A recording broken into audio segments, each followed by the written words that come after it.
Most of us have an inner critic, a voice in our head that tells us we aren't worthy of things or that we can't accomplish something for one reason or another.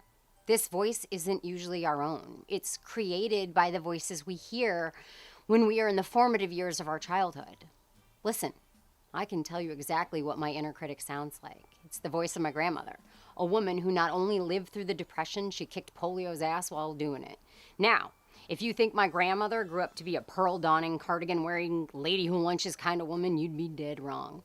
She grew up to be the kind of woman who simply cannot be pleased, doesn't care about your feelings, has zero time for your bullshit, and if you need it, she can definitely give you something to cry about.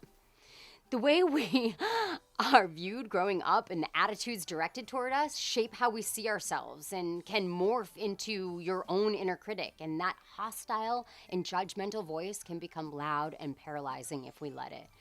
Because your inner critic is an asshole and a liar and deserves no space in your thoughts, you need to arm yourself with ways to overcome this voice in your head. The first step is to acknowledge these thoughts and then let yourself know that these thoughts are not based in reality. They are indeed alien thoughts. We can do this by saying the opposite of the thought out loud. So, for example, if your inner critic is saying you're too old to go to grad school, acknowledge that this thought is not based in reality, and then say the reverse of that statement out loud. I am not too old to go back to grad school. I may not be the youngest person in the class, but I'm definitely not too old. Another example would be if your inner critic is constantly telling you that you're too fat or too stupid or too boring to speak up at a meeting or event. Again, acknowledge that the statement is not based in reality, and then say the opposite out loud. I am not too fat, I am not stupid, and I am not boring. Saying the opposite of the lie out loud begins to strip away the power it has over your mind. Another tactic comes from life coach Tony Teagarden, who recommends asking this one question. Would you say this to your 5-year-old self? Would you tell your 5-year-old self that they're not smart enough, or that you're a fatty boombalatti and that no one wants to listen to your story? Of course not. If you did that, you'd be a huge dick. You'd tell your little 5-year-old face that you can do anything you set your mind to. So if you wouldn't dare be so negative to your younger self, why are you doing it every day to yourself at the age you are now?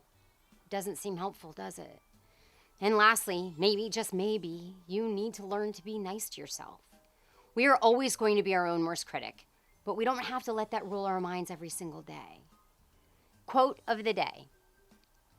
Be the kind of woman that when your feet hit the floor each morning, the devil says, oh shit, she's up.